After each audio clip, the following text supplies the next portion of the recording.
বর্তমানে আমরা কিন্তু যে যার মতন ছুটে চলেছি। নতুন, নতুন ড্রেস পরতে, কনটেন্ট তৈরি করতে, কাজ-বাজ নিয়ে সবকিছু। চাইছি একটা খুব সুন্দর সবকিছু হবে এমন লাইফস্টাইল। কিন্তু আসল সত্যটা কিন্তু এটাই যে আমাদের সবচাইতে দামি সম্পদ হলো আমাদের শরীর। যদি আমাদের শরীর ভালো না থাকে, তাহলে আমাদের কাছে যত বড় গাড়ি, বাড়ি, টাকা-পয়সাই থাক না কেন, সেটাকে ফিলও করতে পারবো না। না সেটাতে শান্তি করে নিয়ে আমরা থাকতে পারবো।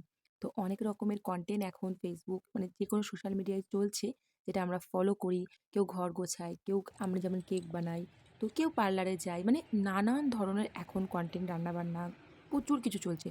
প্রচুর কিছু শপিং করে, করে একেকটা ঘরের কোণায়, কোণায় একদম নিজেকে যেন একদম স্পেশাল ফিল করতে হবে বা একটা খুব সুন্দর লাইফস্টাইল আমাদের স্পেন্ড করতে হবে। এটা সব কিছু চলছে।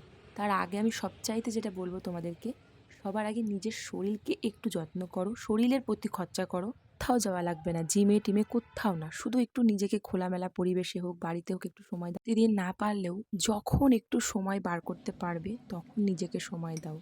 আমাদের শরীরটা কেমন হবে পরবর্তীকালে আমরা কিন্তু কেউই জানি না। তবে যতটুকু নিজেদের হাতে আছে ততটুকু ঘাম ঝরিয়ে পরিশ্রম করে শরীরের জন্য একটু শরীরকে আমরা যত্ন নিই, তাহলে আমরা নিজেরাও ভালো থাকবো, অপরকেও ভালো রাখতে পারবো। মনে রাখবে, কেউ টাকা পয়সা দিয়ে পাশে থাকতে পারবে, শরীরের কষ্ট